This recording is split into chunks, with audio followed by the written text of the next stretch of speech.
India TV YouTube channel को subscribe करें और बेल आइकन दबाएं।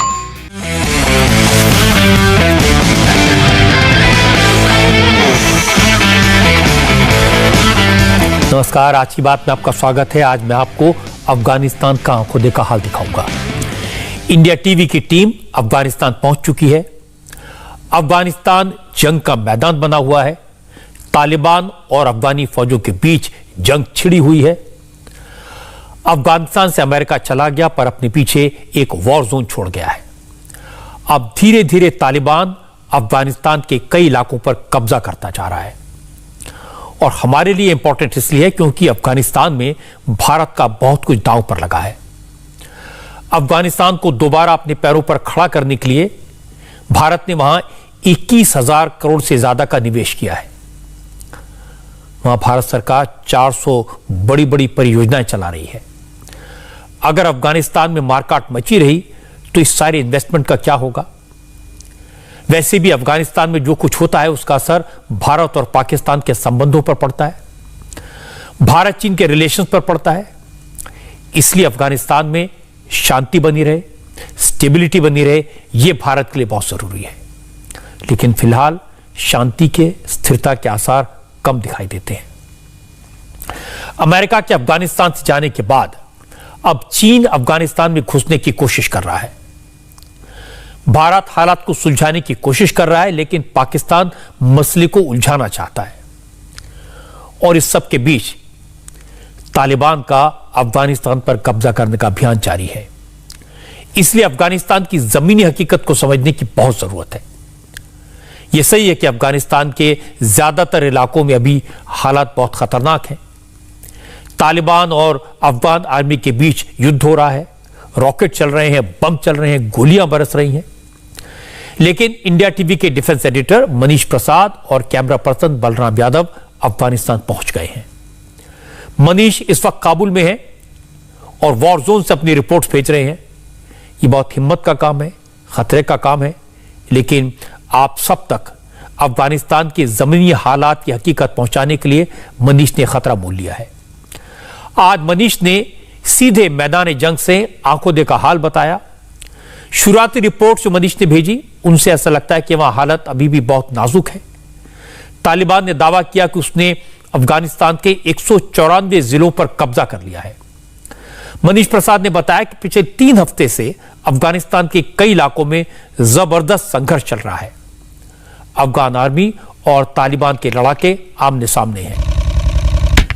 आज अफगानिस्तान की फोर्सेस ने अफगानिस्तान के नेजराब इलाके में हवाई हमले किए। इसमें कई तालिबानियों के मारे जाने की खबर मिली है। इसके साथ साथ कुनार, लोगर और पकतिया जैसे इलाकों में भी अफगानिस्तान की सिक्योरिटी फोर्सेस को जबरदस्त कामयाबी मिली है। इस वक्त अफगानिस्तान की सेना पूरी ताकत से तालिबान को भगाने में लगी है। मज़ार शरीफ, गजनी और कंधार में अफगानिस्तान की सिक्योरिटी फोर्सेस एडवांसिंग पोजीशन में है। हेरात में तालिबान मजबूत पोजीशन में है। तालिबान का दावा है कि उसने सभी बेसिस पर कब्जा कर लिया है जो अमेरिकी फौज छोड़कर गई थी। 2 जुलाई को अचानक अमेरिकी फोर्सेस, आपको मालूम होगा, अफगानिस्तान से वापस चली गई। किसी को कानो कान खबर नहीं हुई। लेकिन 2 जुलाई को जैसे ही पता चला कि अमेरिकी फौज वापस जा चुकी है तो उसी रात को तालिबान ने कई इलाकों पर हमला किया। तालिबान का दावा है कि उसने अफगानिस्तान के ज्यादातर हिस्सों पर कब्जा कर लिया है। लेकिन अफगानिस्तान की फोर्सेस, वहां की सरकार इसे गलत बताती है। अफगानिस्तान में 407 जिले हैं। पहले तालिबान के कब्जे में 73 डिस्ट्रिक्ट थे, लेकिन अब तालिबान का दावा है कि उसने 194 से ज्यादा डिस्ट्रिक्ट पर कब्जा कर लिया है, वहां से अफगान फोर्सेस को भगा दिया है। 194 जिलों में तालिबान का दावा है कि उसकी सरकार है और करीब 20 जिलों में तालिबान और अफगान फोर्सेस के बीच जबरदस्त जंग इस समय भी चल रही है। हालांकि मनीष प्रसाद ने आज यह बताया कि ऐसा बिल्कुल नहीं है कि अफगान फोर्सेस कमजोर पड़ गई हैं। शुरू में 2 हफ्ते तक तालिबानियों का पलड़ा भारी था, लेकिन अब अफगान आर्मी ने रीग्रुप होकर जबरदस्त वापसी की है। काबुल में मौजूद हमारे डिफेंस एडिटर लगातार वहां के लोगों से बात कर रहे हैं। अफगानिस्तान की सिक्योरिटी फोर्सेस के अफसरों से उनका कांटेक्ट बना हुआ है। अब से थोड़ी देर पहले मनीष प्रसाद ने अफगानिस्तान और तालिबान के बीच जो जंग चल रही है उस पर यह एक्सक्लूसिव रिपोर्ट भेजी है। आज हेरात में जहां तालिबानियों को पीछे धकेलते हुए अफगान सिक्योरिटी फोर्सेस दिखे, तो वहीं जो मेन एपिसेंटर एरियाज हैं, यानी उन प्रोविंसेस पे जहां पर तालिबान ये दावा कर रहा था कि उन एरिया को डोमिनेट कर रहा है, दरअसल अफगान सिक्योरिटी फोर्सेस ने उनको ना ही केवल पीछे की तरफ धकेला, बल्कि आज कुल मिला के 173 तालिबानियों को मार गिराया और 143 के लगभग वो तालिबानी है जो बुरी तरीके से जख्मी है। हम आपको ये भी बता दें कि दरअसल 100 से ज्यादा की संख्या में इस समय आईडीज को रिकवर अलग अलग लोकेशंस पर किया जा रहा है। खास तौर पे जिस तरह का इंपैक्ट अलग अलग लोकेशंस में दिख रहा है, यानी अफगानिस्तान के नॉर्थ और साउथ पर, इसी रणनीति के साथ तालिबान ये कोशिश कर रहा था कि नॉर्थ और साउथ से वो प्रेशर बिल्डअप करे और फिर उसके बाद इसका इंपैक्ट सीधा अफगानिस्तान पर यानी काबुल तक दिखे। लेकिन हुआ बिल्कुल उल्टा, क्योंकि अफगान सिक्योरिटी फोर्सेस ने ना ही केवल तालिबानियों को जवाब दिया, बल्कि इसके साथ साथ पाकिस्तान की ये तालिबानी साजिश को नाकाम करने के लिए जो अलग अलग प्रोविंसेस के गवर्नर्स हैं, जो वहां के लीडर्स हैं, वो भी सामने आए और उन्होंने खुद हथियार थाम कर तालिबान को पीछे धकेला है। काबुल में मौजूद मनीष लगातार डिटेल्स भेज रहे हैं, अफगानिस्तान की सिचुएशन का लेटेस्ट अपडेट बता रहे हैं। उन्होंने पिछले 3 दिन की वॉर जोन की जानकारी दी है। पता यह चला कि अफगानिस्तान की सेना के हमले में खुद को तालिबान का एग्रीकल्चर मिनिस्टर बताने वाला अब्दुल रहमान घायल हो गया है। इलाज करवाने के लिए वो पाकिस्तान पहुंच गया है, जबकि 26 तालिबानी ढेर हुए। ये सब कुछ काबुल प्रोविंस में हुआ, जहां पर इसके आसपास इसी तरह से कंधार में, हेरात समेत जोवजान और हेलमंड में भी आर्मी ने ऑपरेशन किए। इनमें 200 से ज्यादा तालिबानी हमलावर मारे गए। इसी तरह जैनखेल जिले में भी कम से कम आधा दर्जन तालिबानी मारे गए। इतना सब होने के बाद भी तालिबान ने अपनी स्ट्रेटेजी बदली है। अब वो रॉकेट हमलों और एयर स्ट्राइक से बचने के लिए बच्चों को शील्ड बनाने की कोशिश कर रहा है। तालिबान के फाइटर्स, तालिबान के लड़ाके अब कई जगहों पर बच्चों के साथ बाहर निकलते हैं ताकि ये हमले की जद में ना आ जाए। लेकिन अफगानिस्तान की सिक्योरिटी फोर्सेस काफी एक्टिव हैं, अलर्ट हैं। क्योंकि 20 साल से वो अमेरिकी सोल्जर्स के साथ ट्रेनिंग करते रहे हैं, इसलिए अब हर सिचुएशन में किस तरह काउंटर करना है ये वो अच्छी तरह जानते हैं। हालांकि तालिबान की तरफ से कहा जा रहा है कि उसकी पोजीशन मजबूत है, वो लगातार अफगानिस्तान की फोर्सेस को पीछे कर रहा है। तालिबान के प्रवक्ता ने कहा कि तालिबान अफगानिस्तान में शांति चाहता है, पीस चाहता है और बातचीत के जरिए नई सरकार के गठन का रास्ता निकालना चाहता है। Those districts which have fallen to us and the military forces who have joined us, they were through mediation of the people, through talks. They were not through fighting. It would have been very hard for us to take 194 districts just in 8 weeks. No Afghan wants a civil war, including me. And I think all Afghan should come together around their national values, their Islamic values, and show tolerance. It is necessary that all Afghans should have or should agree upon a new government, and that government would replace this Kabul administration, and that government will be acceptable to us and to other Afghans. लेकिन आज मनीष ने काबुल से जो details भेजी हैं वो काफी interesting है। मनीष ने बताया कि इस वक्त तालिबान का कब्जा उन इलाकों में हुआ है जहां पर आबादी बेहद कम है, यानी एक तरह से यह कहा जा सकता है कि वो वीरान इलाके हैं, पहाड़ी इलाके हैं जहां पर आबादी है। वो सारे प्रोविंस, वो सारे डिस्ट्रिक्ट अभी भी अफगानिस्तान के कब्जे में हैं। और हमने ये तस्वीरें देखी हैं, वो तस्वीरें जिनमें आम जनता तालिबान के खिलाफ हथियार उठाकर मुकाबला कर रही है, अपने गांव, अपनी जमीन को बचाने की कोशिश में लगे हैं। मनीष ने बताया कि कुछ मेन सेंटर्स पर अब भी एयर सर्विलांस हो रहा है और इसके लिए अमेरिकी एयरफोर्स के एयरक्राफ्ट का इस्तेमाल किया जा रहा है।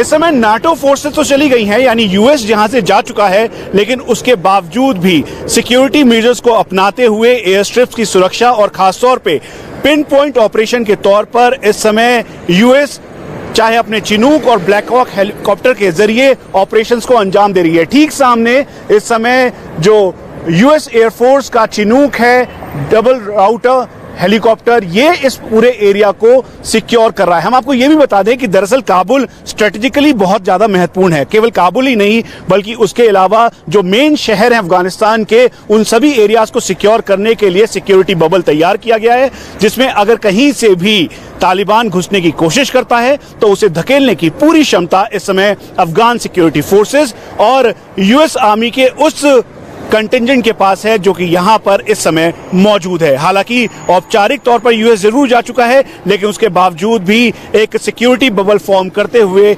यूएस आर्मी एयरफोर्स इस समय यहां पर मौजूद है।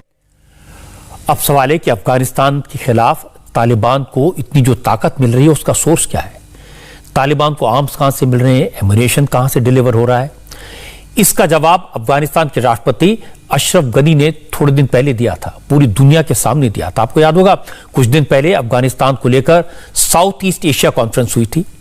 ताशकंद में कई लीडर्स ने इसमें हिस्सा लिया था। पाकिस्तान के वजीर आजम इमरान खान भी मौजूद थे। तब अशरफ गनी ने साफ साफ कहा था इस वक्त अफगानिस्तान की जो हालत है उसके लिए सिर्फ और सिर्फ पाकिस्तान जिम्मेदार है। पाकिस्तान की शह पर तालिबान के लड़ाके अफगानिस्तान में खून खराबा करते हैं और पावर हथियाने की कोशिश कर रहे हैं और पाकिस्तान को उसमें कोई बुराई नजर नहीं आती, क्योंकि पाकिस्तान के वजीर आजम तो खुद कहते हैं कि तालिबान भी कॉमन पीपल का एक ग्रुप है, वो भी आम लोग जैसे हैं। इमरान खान कहते हैं कि तालिबान लड़ाकों का ग्रुप नहीं है, कोई मिलिशिया नहीं है, उन्हें भी सबकी तरह जीने का अख्तियार है। People like me who kept saying that there's no military solution, who know the history of Afghanistan, people like me were called anti-American. I was called Taliban Khan. There are camps of 500,000 people. There are camps of 100,000 people. And Taliban are not some military outfit. They are normal civilians. And if there are some civilians in these camps, how is Pakistan supposed to hunt these people down? How can you call them sanctuaries? और इसके बाद इमरान खान ने पाकिस्तान और अफगानिस्तान के रिश्तों का इतिहास समझाया, हिस्ट्री बताई। इमरान खान ने कहा कि चूंकि अफगानिस्तान पहले इंडिया के नजदीक चला गया था इसलिए हमारे रिलेशन खराब हो गए थे, लेकिन अब जबकि तालिबान वहां मौजूद है, उसकी प्रेजेंस है, तो आज नहीं तो कल पाकिस्तान के रिश्ते बेहतर हो जाएंगे। जो मुल्कों के अंदर रिलेशनशिप होती है ना, वो कभी भी एक जगह पे जाके नहीं अड़ जाती, वो चेंजेबल है, डायनामिक चीज है।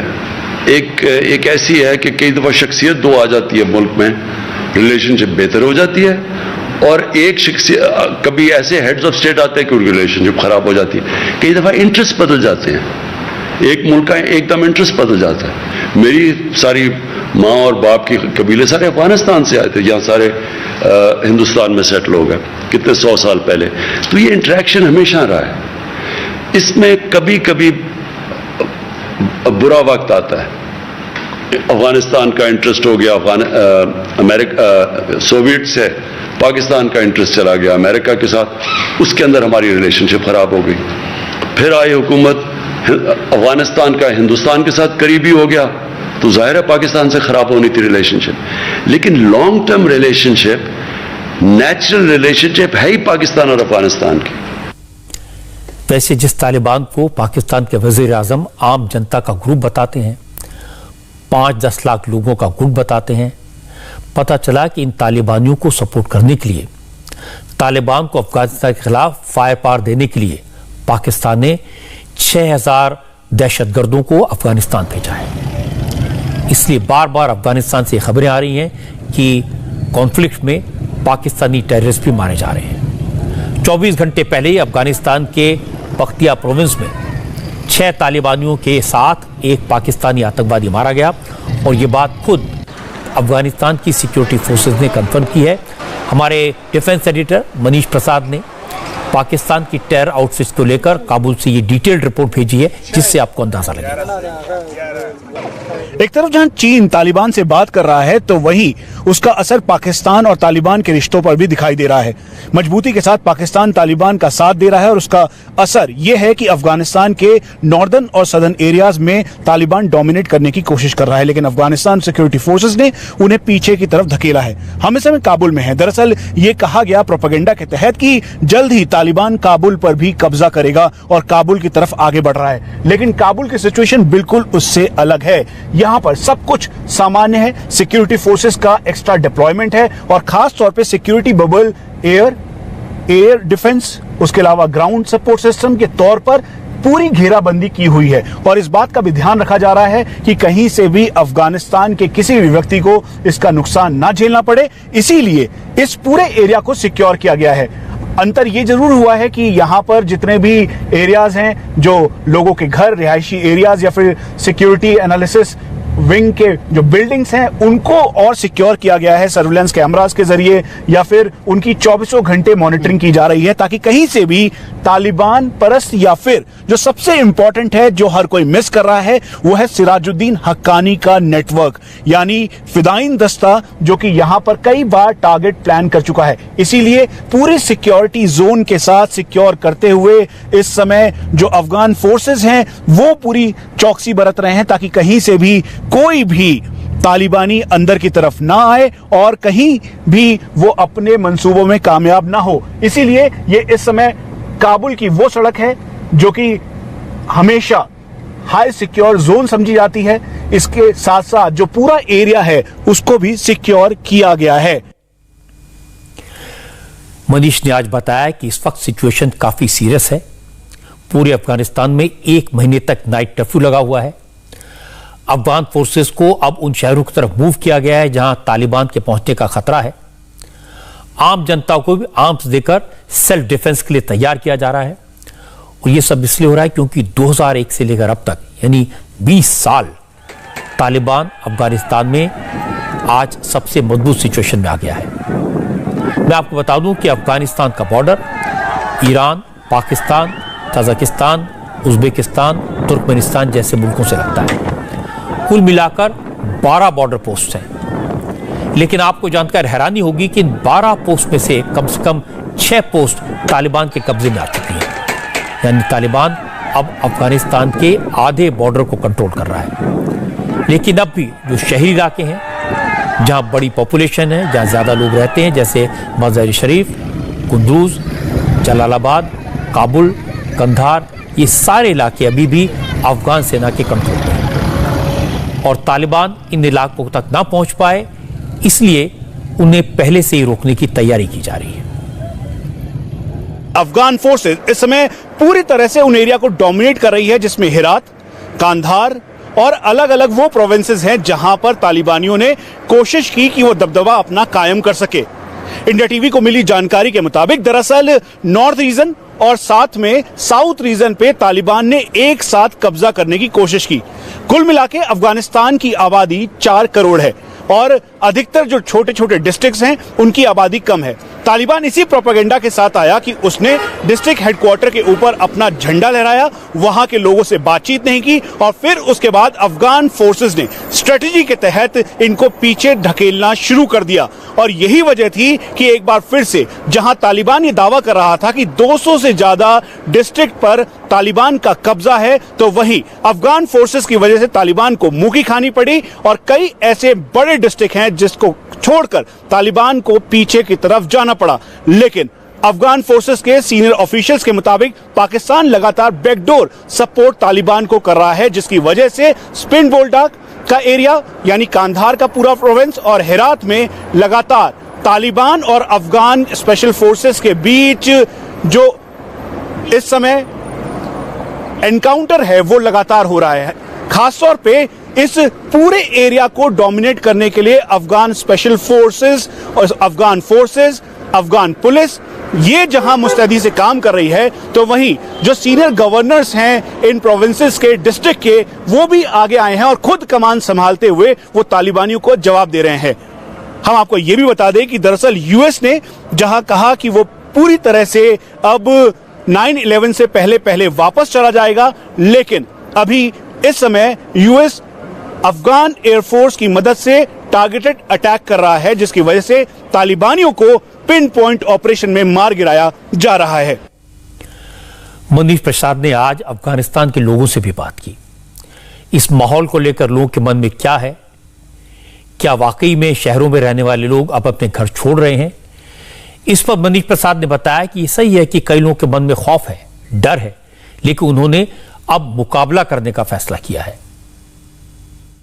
90 के दशक में अफगानिस्तान की सबसे बड़ी हिंसा तालिबान ने ही देखी और 1996 से लेकर 2001 का वक्त वो था जब तालिबान ने सबसे ज्यादा उपद्रव इसी अफगानिस्तान के अलग अलग प्रोविंसेस और खासतौर पे पाकिस्तान की सरपरस्ती में यहां सभी एरिया को डिस्टेबलाइज किया। इसीलिए 2001 के बाद से लेकर अभी तक अमेरिका और साथ में अफगान सिक्योरिटी फोर्सेस ने तालिबान को पीछे की तरफ धकेला। यहाँ के स्थानीय लोगों से हमारी बात हुई, उन्होंने कहा हमारे जो यहाँ की लड़कियां हैं, महिलाएं हैं, बच्चे हैं, पुरुष हैं, हर कोई तालिबान के खिलाफ इस समय खड़ा है, हाथों में हथियार लेकर खड़ा है और अफगान स्पेशल फोर्सेस के साथ एकजुट है। अमेरिका अगर चला गया तो उसके बाद भी pin point operation air support के तौर पर वो कर रहा है, लेकिन उसके बावजूद भी अफगान स्पेशल फोर्सेस जो कि करीबन 200 से ज्यादा वो डिस्ट्रिक्ट जिसमें तालिबान ये कह रहा था कि उसने कब्जा कर लिया है, वहीं के स्थानीय लोग हाथों में हथियार लेकर तालिबान का मुकाबला कर रहे हैं उनको, क्योंकि यहाँ के डिस्ट्रिक्ट बहुत छोटे छोटे हैं, वहां पे आबादी बहुत कम है और इसी वजह से जो वहां के स्थानीय लोग हैं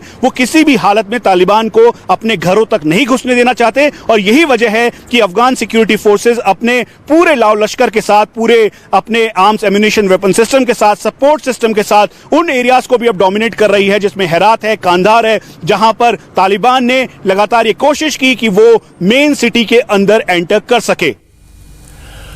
असल में अफगानिस्तान में जो हो रहा है उस पर पूरी दुनिया की नजर है, क्योंकि अफगानिस्तान से अमेरिका की फौज जा चुकी है। रूस का फिलहाल कोई खास इंटरेस्ट दिखाई नहीं देता। भारत का बहुत कुछ दांव पर लगा है। भारत और अमेरिका चाहते हैं कि अफगानिस्तान में खून खराबा ना हो, वहां के लोग चैन से रहें, महिलाओं को आजादी मिले, चुनी हुई सरकार देश को चलाए, तालिबान का कब्जा वहां ना हो पाए। अफगानिस्तान के लोग भी यही चाहते हैं, क्योंकि वो जानते हैं तालिबान आएगा तो फिर पहले जैसी पाबंदियां लगेगी, पुरुषों के दाढ़ी कटवाने पर रोक होगी, महिलाएं बिना बुर्के के बाहर नहीं निकल पाएंगी, घर के पुरुष बगैर के अगर साथ ना हो तो घर के चौखट के बाहर कदम नहीं रख पाएंगी, टीवी देखने पर, रेडियो पर गाने सुनने पर पाबंदी लग जाएगी। इसलिए अफगानिस्तान के लोग भी तालिबान का कब्जा नहीं चाहते। अफगानिस्तान की सरकार और वहां की फौज को भारत और अमेरिका की मदद मिल रही है, लेकिन यह बात पाकिस्तान को पसंद नहीं आ रही, न चीन को अच्छी लग रही है, क्योंकि दोनों मुल्कों को अफगानिस्तान में पैर जमाने का एक मौका दिखाई दे रहा है। इसलिए इमरान खान ने तालिबान को सिविलियंस बताया, अच्छे नागरिक बताया और कहा वो खून खराबा करने वाले लोग नहीं है, वो तो आम लोग हैं, सिविलियंस हैं, उन्हें हथियारबंद आर्मी के तौर पर ट्रीट नहीं करना चाहिए। चीन 2 कदम आगे बढ़ गया। चीन ने तालिबान के सबसे बड़े कमांडर्स को बीजिंग बुलाया है और तालिबानी नेताओं को किसी देश के चुने हुए नेताओं की तरह की तवज्जो दी है। दुनिया के किसी मुल्क ने तालिबान को मान्यता नहीं दी है, लेकिन चीन के नेताओं से तालिबानी नेताओं की बीजिंग में मुलाकात के बाद यह चर्चा शुरू हो गई है कि चीन अफगानिस्तान में तालिबान की सरकार को रिकॉग्नाइज कर सकता है। असल में तालिबान के दूसरे सबसे बड़े नेता मुल्ला अब्दुल गनी बरादर के नेतृत्व में एक डेलीगेशन चीन पहुंचा है। तालिबान नेताओं ने चीन के फॉरेन मिनिस्टर वांग यी से मुलाकात की है। चीन के साथ बैठकर राजनीति, इकोनॉमी और दोनों देशों की सिक्योरिटी और अफगानिस्तान के मौजूदा हालात और वहां पर पीस प्रोसेस से जुड़े मुद्दों पर चर्चा की है। इन तस्वीरों को आप भविष्य का संकेत समझ सकते हैं। जिस कुर्सी पर 2 दिन पहले अमेरिका के विदेश मंत्री बैठे थे, उसी कुर्सी पर आज चीन के विदेश मंत्री के साथ तालिबान के नेता मुल्ला बरादर बैठे हैं। यह इस बात का इंडिकेशन है कि चीन तालिबान को कितनी इंपॉर्टेंस दे रहा है। इसकी वजह है कि चीन और अफगानिस्तान के बॉर्डर जुड़े हुए हैं। चीन का शिनजियांग प्रोविंस अफगानिस्तान से लगता है और इसी शिनजियांग प्रोविंस में उइगर मुस्लिम अपने अधिकारों की लड़ाई लड़ रहे हैं। उइगर मुसलमानों पर बार बार खबरें आती हैं कि चीन जुल्म कर रहा है, मस्जिदें तोड़ दी गई हैं, नमाज पढ़ने पर पाबंदी है, इस इलाके के मुसलमान दाढ़ी नहीं रख सकते। 4 लाख से ज्यादा उइगर मुस्लिमों को कंसंट्रेशन सेंटर्स में बंद कर दिया गया है। चीन को लगता है कि अगर अफगानिस्तान में सत्ता परिवर्तन होता है, हालात बदलते हैं, तो उसे मुश्किल हो सकती है। इसलिए चीन ने अभी से तालिबान को अपने साथ लेकर चलने का फैसला किया है ताकि चीन को अफगानिस्तान में पैर जमाने में मदद मिले और दूसरी तरफ शिनजियांग प्रोविंस में भी किसी तरह की दिक्कत ना हो। और चीन को अपनी स्ट्रेटेजी में कामयाबी होती हुई दिखाई दे रही है। चीन के विदेश मंत्री को तालिबान के नेताओं ने भरोसा दिया कि वो अफगानिस्तान की धरती का इस्तेमाल चीन के खिलाफ नहीं होने देंगे। चीन ने भी अफगानिस्तान की सहायता जारी रखने की बात कही है और कहा कि वो अफगानिस्तान के इंटरनल अफेयर्स में इंटरफेयर नहीं करेंगे, लेकिन अफगानिस्तान में शांति बहाल करने और वहां की प्रॉब्लम्स को हल करने की कोशिश करेंगे। गौर करने वाली बात है कि चीन और तालिबान के नेताओं का रास्ता पाकिस्तान ने करवाया। पाकिस्तान ने बीजिंग का रास्ता तालिबान के नेताओं को दिखाया। तालिबानी डेलीगेशन के बीजिंग पहुंचने से एक दिन पहले तक पाकिस्तान के विदेश मंत्री शाह महमूद कुरैशी बीजिंग में थे। उन्होंने बीजिंग से इस्लामाबाद की फ्लाइट पकड़ी और दूसरी तरफ तालिबान नेताओं की फ्लाइट बीजिंग में लैंड हो गई। हमारे विदेश मंत्री ने कहा है कि चीन ने अफगानिस्तान के सबसे बड़े पड़ोसी होने के नाते हमेशा अफगानिस्तान की संप्रभुता, आजादी और क्षेत्रीय अखंडता का सम्मान किया है। चीन ने अफगानिस्तान के आंतरिक मामले में दखल नहीं देने और सभी अफगान लोगों के प्रति दोस्ताना भाव रखने की नीति का पालन किया है। अफगानिस्तान से अमेरिकी और नाटो सेनाओं का जल्दबाजी में जाना असल में अफगानिस्तान को लेकर अमेरिकी नीति की असफलता दर्शाता है। अफगानिस्तान के लोगों के पास अपने देश में स्थिरता लाने और विकास करने का अच्छा मौका है। अफगानिस्तान में तालिबान आगे बढ़ने की कोशिश कर रहा है, चीन तालिबान को तवज्जो दे रहा है और पाकिस्तान तालिबान का हिमायती हो गया है। इन सब बातों पर भारत की नजर है। आज पार्लियामेंट में फॉरेन मिनिस्टर एस जयशंकर ने साफ साफ कहा कि अफगानिस्तान में शांति होनी चाहिए। अफगानिस्तान में कौन शासन करेगा इसका फैसला बुलेट से नहीं, बातचीत से होना चाहिए। अफगानिस्तान के लोग अपना भविष्य खुद तय करें और हिंदुस्तान सिर्फ इतना चाहता है। एस जयशंकर ने कहा कि भारत किसी को भी ताकत के बल पर अफगानिस्तान पर कब्जा नहीं करने देगा। We were very clear that there must be a negotiated political settlement in Afghanistan, that there cannot be a military solution, there cannot be a takeover by use of force. We will work with the international community to ensure that negotiations, political negotiations for a settlement are pursued seriously, and we would never accept any outcome which is decided by force. And I think there was a very strong convergence in our positions, India and the United States, on this matter. Bharat का रुख बिल्कुल साफ है। अफगानिस्तान के साथ भारत के रिश्ते कोई आज के नहीं है। बुरे वक्त में भारत हमेशा अफगानिस्तान के साथ खड़ा रहा, लेकिन वहां किसकी सरकार होगी, कौन राज करेगा, इसमें भारत दखल नहीं देना चाहता। मुझे लगता है इस वक्त जो हालात हैं उसमें भारत सरकार को भी तालिबान से बात करनी चाहिए और ये इसलिए होना चाहिए क्योंकि बिना जंग के, बिना खून खराबे के अफगानिस्तान के नेता और तालिबान के नेता बातचीत टेबल पर आते हैं, बातचीत से रास्ता निकलता है। ये सबसे अच्छी बात है। कोई मिलीजुली एक सर्वमान्य सबकी सहमति से सरकार बने, इसमें सबसे ज्यादा फायदा अफगानिस्तान की आवाम का है और पूरे एशियन रीजन का है, क्योंकि अगर यह शांति से सत्ता परिवर्तन होता है तो वहां भारत की जो परियोजनाएं चल रही हैं वो वक्त पर पूरी होंगी, अफगानिस्तान के लोगों को उनका फायदा मिलेगा। अगर अफगानिस्तान में शांति रहती है, पीस रहती है, तो पाकिस्तान और चीन को दखलंदाजी करने का मौका नहीं मिलेगा। लेकिन ये सब बातें दूर की हैं इस वक्त तो हालत यह है कि कई इलाकों में अफगान फोर्सेस और तालिबानी फोर्सेस एक दूसरे पर रॉकेट से हमला कर रहे हैं, गोलियां बरसा रहे हैं। हालात ठीक होने में वक्त लगेगा। तब तक मनीष प्रसाद और बलराम यादव दोनों अफगानिस्तान में हैं और पल पल का अपडेट आप तक पहुंचाते रहेंगे। दुनिया भर में तालिबानी नेताओं की चीन के विदेश मंत्री से मुलाकात की भी बहुत चर्चा है, लेकिन हमारे यहां अपने मुल्क में चीन के साथ लेफ्ट पार्टीज के रिलेशन पर सियासत हो रही है। असल में आज वामपंथी दलों के नेताओं की कुछ तस्वीरें सामने आई। चीन के साथ भारत के रिश्ते आप जानते हैं फिलहाल तल्ख है, सरहद पर गर्मी है। इस सब के बीच लेफ्ट पार्टीज के नेता चीन के बुलावे पर चीनी दूतावास में एक आयोजित वेबिनार में शामिल हुए। यह प्रोग्राम चीन की कम्युनिस्ट पार्टी के 100 साल पूरे होने के मौके पर हुआ। इसमें हमारे यहां के लेफ्टिस्ट नेताओं को इनवाइट किया गया था, जिसमें सीपीएम के सीताराम येचुरी, सीपीआई के डी राजा, डीएमके के लोकसभा सांसद एस सेंथिल कुमार और फॉरवर्ड ब्लॉक के जी देवराजन शामिल हुए। दावा तो यह भी किया जा रहा है कि इस प्रोग्राम में भारत चीन के सीमा विवाद, 2020 में गलवान घाटी की झड़प, पैगोंग सो इलाके में टकराव, इन सब बातों की चर्चा भी हुई। इस दौरान भारत और चीन के डिप्लोमेटिक और सैन्य संबंधों को लेकर भी बात हुई। चीन के प्रोग्राम में शामिल होना कोई गुनाह नहीं है, लेकिन चूंकि फिलहाल लद्दाख में भारत और चीन की फौज आमने सामने है, इससे जैसे ही चीन के दूतावास की तरफ से इस प्रोग्राम में शामिल हुए लेफ्ट पार्टीज के नेताओं की तस्वीरें जारी की गई तो वामपंथी दलों से सवाल पूछे जाने लगे। बीजेपी ने वामपंथी नेताओं के इस कदम को शर्मनाक बताया।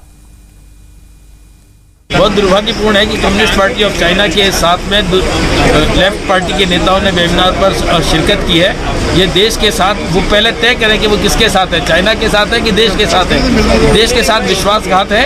इस प्रकार के वेबिनार में जुड़ना, कम्युनिस्ट पार्टी ऑफ चाइना के साथ जुड़ना, ये देश के लिए, देश की जनता के लिए और देश के आगे के भविष्य के लिए खराब है। इन सबको एक्सपोज होना चाहिए। आखिर इनके हित चाइना से सधने वाले हैं, भारत में रहेंगे और हित चाइना से साधेंगे, ये कहां तक उचित है। पश्चिम बंगाल बीजेपी के अध्यक्ष और सांसद दिलीप घोष ने तो वामपंथियों की देशभक्ति पर ही सवाल उठा दिए। दिलीप घोष ने कहा कि भारतीय परंपराओं और संस्कृति को खारिज करना कम्युनिस्ट पार्टी की फितरत है। इस वक्त भी कम्युनिस्ट पार्टियां भारत के बजाय देश के दुश्मन के साथ खड़ी हैं। जो हमेशा चाइना से प्रेरणा लेते हैं, देश की परंपरा और ऐतिह्य के साथ कोई संबंध नहीं, ऐसी कम्युनिस्ट पार्टी है। तो हमेशा जाते हैं, जाएंगे, स्वाभाविक है, लेकिन देश की जनता इसको स्वीकार करने को तैयार नहीं है। इसलिए पिछले चुनाव में लोकसभा और विधानसभा में बंगाल में एक भी ना एमपी आया ना एमएलए आया। पूरा देश से कम्युनिज्म और कम्युनिस्ट पार्टी खत्म हो रही है। इससे सबक लेना चाहिए। बातचीत तो किसी से भी हो सकते हैं, दुश्मन से भी बातचीत और चर्चा के माध्यम से संबंध होना है, लेकिन इनकी मनसूबा, इनकी व्यवहार, बातचीत हमेशा निष्ठा उन पर रहा है। चीन चेयरमैन, हमारे चेयरमैन किसने स्लोगन लगाया? वियतनाम वियतनाम, सारा विश्व से एक्टी नाम वियतनाम वियतनाम, भूले जाओ बावन नाम, भूलबो ना को वियतनाम, स्लोगन किसने लगाया था? इन्हीं लोगों ने। आज देश ने उनको सबक सिखाया। लेफ्ट पार्टी पर सवाल खड़े हुए तो सीपीएम के नेता सीताराम येचुरी ने इस मामले को एक अलग रंग देने की कोशिश की। येचुरी ने कहा वो केंद्र सरकार के रुख का समर्थन करते हैं। अगर सरकार खुद ही कह रही है कि गलवान में दोनों देशों की आर्मी डिसएंगेज हो चुकी है, तो फिर चीन के साथ बात करने में क्या हर्ज है? उनके प्रोग्राम में शामिल होने से क्या फर्क पड़ता है? ये सवाल केंद्र सरकार की रुझान का पूरा समर्थन हम कर रहे हैं। मोदी साहब ने क्या कहा ऑल पार्टी मीटिंग बुलाने, बातचीत के आधार पर हम जो है इसको निपटाएंगे। तो हमने कहा ठीक है, हमारी पूरी समर्थन है। तो वो काम हो रहा है, वो खुद ही कह रहे हैं कि वो हो चुका है, डिसएंगेज हो चुके हैं। तो हम वही कर रहे हैं जो सरकार ने के रुझान है। चलिए अब इसको छोड़िए ना, ये इसके बाद और कुछ हम कह रहे हैं, सरकार की रुझान की पूरी समर्थन है हमारी, वही है हमारी पोजीशन। चीन के वेबिनार में शामिल सीपीआई के नेता डी राजा ने भी कहा कि वहां जाने में कुछ भी गलत नहीं है। What is wrong in it? We know there are problems, but they are being discussed, and both India and China are talking to each other. They are holding different level meetings, military level, diplomatic level and government level. So whatever issue we have today, that issue will have to be addressed with mutual trust. We will have to resolve the disputes through peaceful means, meaningful dialogue. That's a separate issue. Here it is a commemoration of the centenary of Communist Party of China, and they invited. What is the problem? मुझे लगता है चीन के दूतावास के कार्यक्रम में जाना, चीन के नेताओं से बात करना, उनके वेबिनार में शामिल होना, ये कोई बुरी बात नहीं है, क्योंकि अब सोवियत यूनियन रहा नहीं, अब दुनिया में सिर्फ चीन में कम्युनिज्म बचा है, इसलिए अब चीन ही वामपंथियों का रोल मॉडल है। इसलिए अगर लेफ्ट पार्टीज के नेता चीन की कम्युनिस्ट पार्टी के 100 साल पूरे होने के जश्न में शामिल होते हैं तो कोई गलत बात नहीं है। सिर्फ इतना होना चाहिए था कि सीताराम येचुरी या डी राजा पहले से अपनी तरफ से बता देते कि वो चीनी दूतावास के प्रोग्राम में शिरकत करेंगे, तो फिर विवाद नहीं होता। इल्जाम इसलिए लगा क्योंकि चीनी एम्बेसी ने ये तस्वीरें जारी की। ये बात एक बार राहुल गांधी के साथ भी हो चुकी है, वो भी चुपके चुपके चीन के एम्बेसडर से मिलने गए थे और चीन की एम्बेसी ने तस्वीरें जारी कर दी थी। इसके बाद जो हुआ वो सीताराम येचुरी को भी पता है, इसलिए बेहतर होता कि वो राहुल गांधी की गलती से सीखते तो आज उनको यह जवाब न देना पड़ता।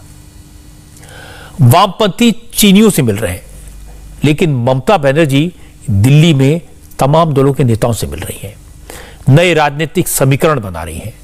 आज ममता ने डीएमके के नेता कनिमोझी के अलावा जावेद अख्तर और शबाना आजमी से भी मुलाकात की, लेकिन ममता सबसे पहले surface transport minister Nitin Gadkari से मिलने गई।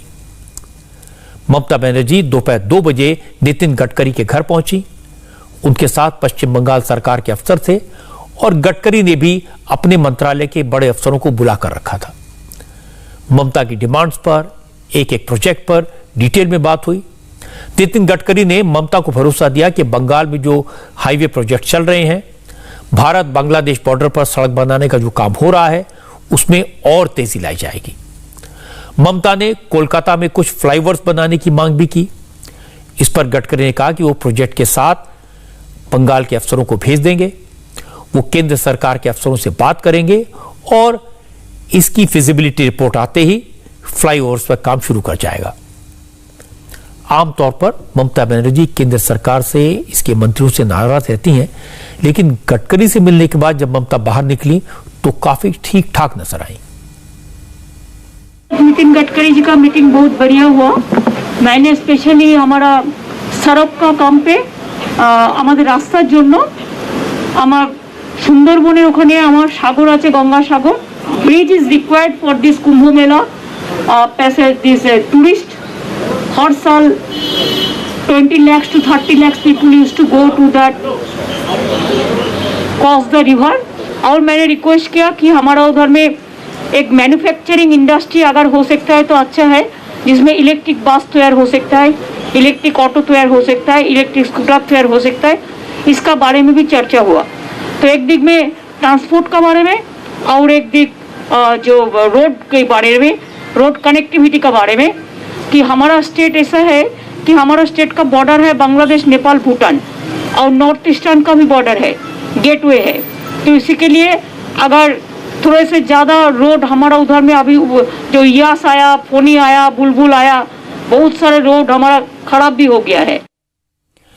जब काम की बात होती है तो विरोधी भी नितिन गडकरी की तारीफ करते हैं। गडकरी की खासियत है, वो ये नहीं देखते कि प्रोजेक्ट किस राज्य का है, वहां किसकी सरकार है, वो एनडीए का सहयोगी है या विरोधी है।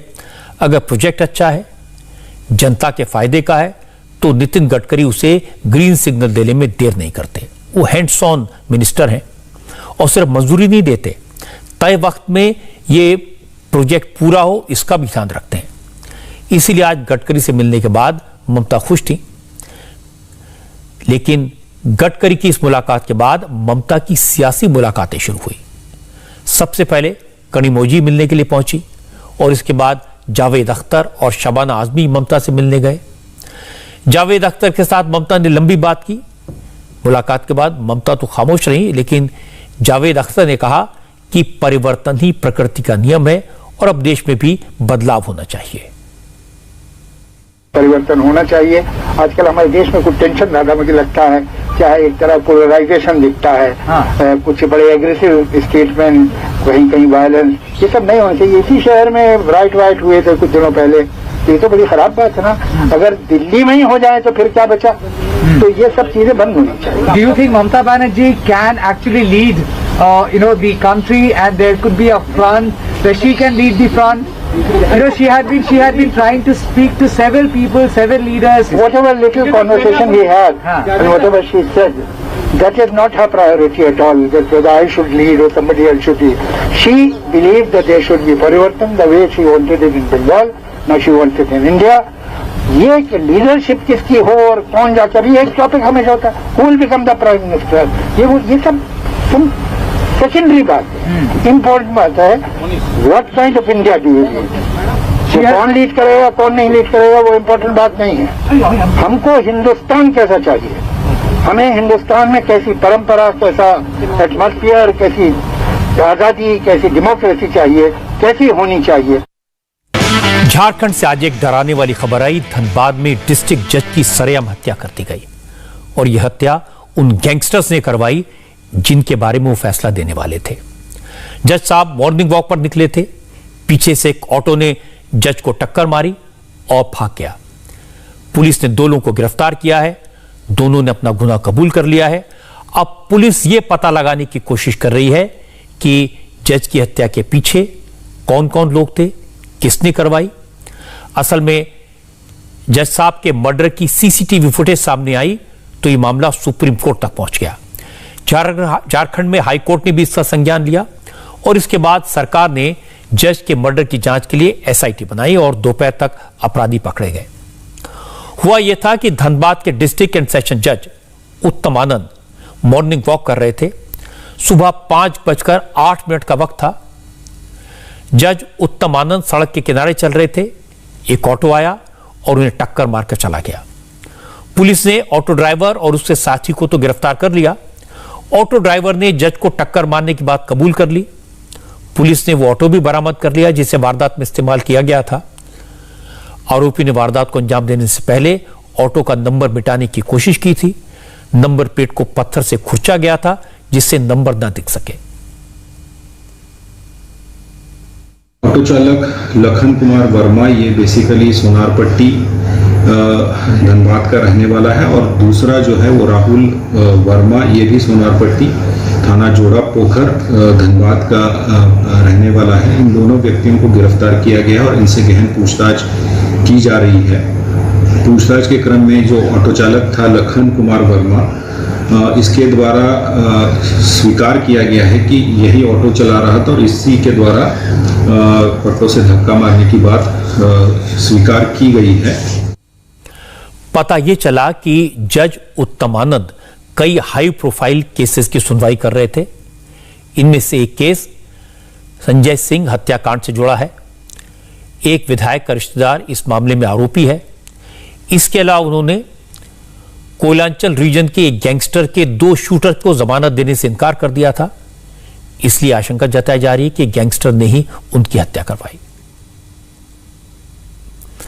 इस मामले में मुझे लगता है बहुत सख्त एक्शन होना चाहिए, क्योंकि ये न्यायपालिका पर हमले का मामला है, एक ईमानदार जज पर हमले का मामला है। अगर जजों पर इस तरह से हमले होंगे तो फिर निष्पक्ष और बेखौफ होकर न्याय कौन करेगा। आज दिल्ली पुलिस ने अपने ही एक कांस्टेबल के मर्डर के आरोप में गिरफ्तार किया। मोनू सिरोही नाम के इस पुलिस कांस्टेबल पर अजीत कुमार नाम के एक लड़के को सड़क पर पीट कर मार डाला और उसकी लाश को गंगा नहर में फेंक दिया। न्यू कोंडली का रहने वाला अजीत 13 जून से लापता था। उसके घर वालों की शिकायत पर पुलिस इस केस की जांच कर रही थी। इसी दौरान पुलिस के हाथ एक वीडियो लगा जिसमें 4-5 लोग एक नौजवान को पीटते दिखाई दे रहे हैं। पुलिस ने वीडियो के आधार पर जांच आगे बढ़ाई तो दिल्ली पुलिस के सिपाही मोनू सिरोही का नाम सामने आया। पिटाई करने वालों में वो भी शामिल था। पुलिस से जब मोनू को गिरफ्तार किया तो पूछताछ में उसने कबूल किया कि उसने 3-4 दोस्तों के साथ मिलकर अजीत को बुरी तरह पीटा था, जिससे उसकी मौत हो गई। पकड़े जाने के डर से वो अजीत की लाश को यूपी के मुरादनगर ले गया और डेड बॉडी गंग नहर में फेंक दी। अजीत के घर वालों का कहना है कि उन्हें पहले ही अंदाजा था कि कुछ गड़बड़ तो हुई है, इसलिए उन्होंने किडनैपिंग की रिपोर्ट दर्ज करानी चाहिए, लेकिन पुलिस ने किडनैपिंग के बजाय गुमशुदगी की रिपोर्ट दर्ज की। जांच में लापरवाही बरतने के आरोप में न्यू अशोकनगर के थाने के एसएचओ प्रमोद कुमार को भी सस्पेंड किया गया है। जो मेरे भाई के साथ था, उसी ने ये सारी वारदात देखी है और उसी ने हमें 4 दिन बाद ये वारदात हमें बताई है, तब हमें पता चला है कि हमारे भाई का किडनैप हुआ है। और नहीं तो 4 दिन तक तो हम यही सोच रहे थे शायद हमारे रिलेटिव में होंगे, तो हम फोन कर करके पूछ रहे थे। किडनैप करने वाला कौन था? किडनैपिंग देखो 4 लोग थे, जो शिवा और ऋषि ने हमें वीडियो दिखाई है, उस वीडियो में 4 लोग हैं। सफेद कलर की गाड़ी है, वो गाड़ी आके रुकी है, उसमें से 4 लोग उतरे हैं, मारपीट करी है, दोनों को पकड़ लिया था, मेरे भाई को भी और जो उसका दोस्त था। वो दोस्त तो हाथ छुड़ा के भाग गया है और मेरे भाई को मारा पीटा गया है, फिर उसको गाड़ी में डाला है इस बिना पे 4 तारीख जी। और उससे पहले इसने भी हमें कई बार बोले है ये चीज। दुख की बात है कि जिस पुलिस पर आम लोग की हिफाजत की जिम्मेदारी है, उनमें से ही एक हत्यारा बन गया। और करतूत तो सिर्फ एक पुलिस वाले की है, लेकिन बदनाम पूरी फोर्स होती है। हमको यहां ये समझने की जरूरत है कि सारी फोर्स ऐसी नहीं है, लेकिन कुछ लोग हैं ऐसे जो पुलिस फोर्स में होते हैं और इस तरह की हरकतें करते हैं, और उम्मीद है कि इनके खिलाफ सख्त एक्शन होगा। एक ब्रेक के लिए रुकते हैं और ब्रेक के बाद आपको गुजरात से आई वाइल्ड लाइफ की एक अच्छी तस्वीर दिखाएंगे, जिसे प्रधानमंत्री मोदी ने अब से थोड़ी देर पहले ट्वीट किया है। वैसे तो आज इंटरनेशनल टाइगर डे है और आज सुबह सुबह प्रधानमंत्री नरेंद्र मोदी ने टाइगर की तस्वीर ट्वीट की थी, लेकिन अब से थोड़ी देर पहले उन्होंने ब्लैक बक के झुंड का एक बड़ा खूबसूरत वीडियो शेयर किया है। यह वीडियो गुजरात के भावनगर का है।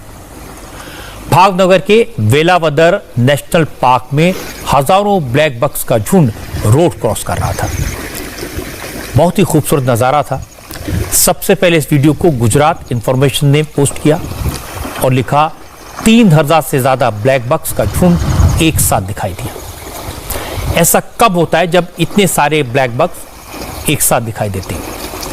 और बाद में प्रधानमंत्री मोदी ने इस वीडियो के साथ एक्सीडेंट लिखकर इसे रीट्वीट किया। नमस्ते, मैं हूं मीनाक्षी जोशी। वीडियो और खबरों से अपडेट रहने के लिए India TV YouTube channel subscribe करें, बेल आइकन दबाना ना भूलें। जुड़े रहें इंडिया टीवी के साथ।